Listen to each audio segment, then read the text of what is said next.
Hey, what's up YouTube? It's Josh from Team Crescent over here doing another video for you guys, and today's topic is specifically going to be about going rogue.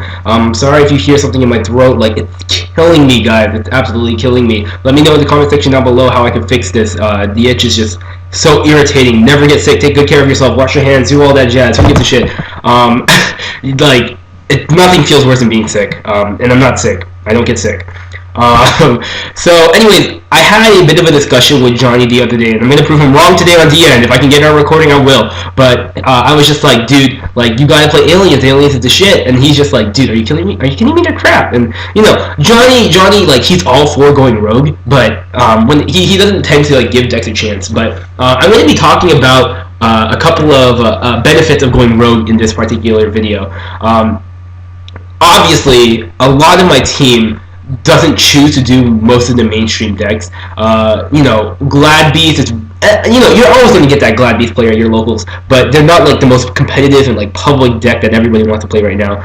Agents, you know, they had a lot of hype in the beginning of the format, and it kind of like, you know, died down a little bit. And then when it comes to Bujins, like, nobody's playing Bujins until Shadow Spectre comes out, which is why I say pick up your Yamatos now, guys, because they are going to go up. Also, you know, there's we have a Dark World player who, of course, there's a Dark World player, but Dark World is not nearly as competitive as most people take it out to be. And you know, there's just we definitely, like I said in the previous video, we are the only people at our locals who don't play Plant Dragons. Literally. Like, they sold their Mermail deck, they sold their Inferno deck, they sold their Black Wings deck, now they're all playing Plant Dragons, and it's just super sacky. And, you know, the rest of our team just have to choose to combat that, and, like, we just figure out the best way we know how, and roll with it. But going rogue is a very, very, very, I wouldn't want to say, like, advantageous, because of course you're not going to get the consistency of just like regular decks, but you do reserve, like, you know, that little edge in the fact that you know their playing style more than your opponent does, and as a result you can kind of conform and like formulate your plays so that it catches them off guard. I'll give you an example. A lot of players expect that, like, you know, oh, Glads aren't a problem because all they have to do is normal summon Bestiari and I'll like bottomless it. Then it's out of the game forever, and like I don't have to worry about it. Which is why, like, you know, one reason why people play Lance. But a lot of people don't know that if you set your GBs, you can still contact fusion them, because fusion summons don't require that the monsters to be face up. They're not like synchro summons, and they're not like Xyz summons. You can actually like contact fusion face down cards. So I usually, like, of course, every single time you play a card, you have to wait for your opponent to respond. So I'll just be like, enter main phase, they'll say no response, and then I'll be like, set one card, they'll say no response, and then I'll be like, reveal, flip, Darius, flip, Bestiari, contact fusion, and then just like, hold on, like, and then I'm just like, you can't respond to it, you didn't respond to my set. And, you know, of course Gizzard comes out and starts popping stuff up, and it's like you know, same way when Johnny's playing his Frognick deck, which, by the way, you guys can expect the deck profile sooner or later. When he's playing his Frognick deck, and then they're just like, you know, he's like normal summon Swap Frog, and then his opponents are just like, okay, effect Veiling. And then, you know, a lot of new players don't even know what Swap Frog does, so Johnny's like, okay, and then, so, you know, I'm sorry, no, they didn't affect Veiling.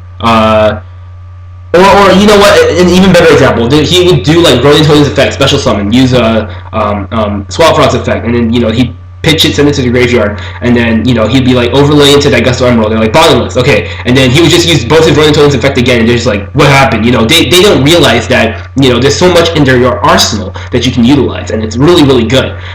You know, I remember the first time I dueled this Planet Dragon guy, and I recycled my Chariot. He was just like, what the hell is going on? You know, like, you know, Chariot's such a powerful card, and he, like, you know, when I used it on him, he used it when he used a Big Eye, and then I Charioted his Big Eye, and he was just like, crap. And then the fact that he was able to see me recycle the exact same card that took out his Big Eye, he was scared to death. He wasn't the best Dragons player, but, you know, nonetheless, this proves that going rogue is really, really advantageous. Like, it gives you so much at your arsenal because you know how to play your deck, and you know how to play your opponent's deck, which is why I recommend playing a lot of the mainstream decks. I don't know if you guys heard in the beginning of our channel, I actually played Plant Dragons for like 2 weeks straight, nothing but Plant Dragons on DN, just to make sure I knew every single one of their plays. I knew what cards were in their extra deck, when they were going to go into those cards into the extra deck. You know, I even wrote things down to a T, up to the point where it was like, you have to get all 4 dragons in play before you do anything else. Like, that's your setup. You would use Title's effect to pitch Spore or Dandelion at times, or even even Card Trooper. You would use like, you have to know your extra deck formula, Synchron, Synchro Summon during your opponent's turn. Like you know all of that when you start to play the deck, and it becomes very very systematic.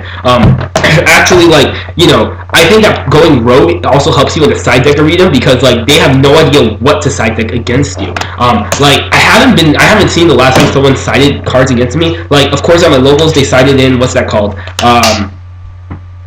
What's that card? The Heavy Storm card, but in the trap. A Malevolent Catastrophe. Yeah, they sided in Malevolent Catastrophe. And, that caught me off guard, but I was prepared for a Malevolent Catastrophe going into the event. So even then, I knew what cards they were going to side in against me. I just picked these up from my team's binders, because I will be trying to make and play Gishkis. They're really, really good. And this big beater, like, I think so far it gets over every single monster in the game. It gets over Judgment Dragon. It gets over any of the dragons. And it's such a good card because like its effect gives you pluses, and like, if you know how to play the deck correctly, like if you guys watch the video between me and the Frog Nerds guy, or between me and the what's it called, the Noble Knights guy, like you go from very little resources and you're able to just add it all back to your hand. And that's the awesome thing about Gishkis. The longer you're in the game, the better off you are, because you have so many more resources that you can use. And I'm prepared to, like, I'm so ready to play Gishkis, guys. It's gonna be so fun.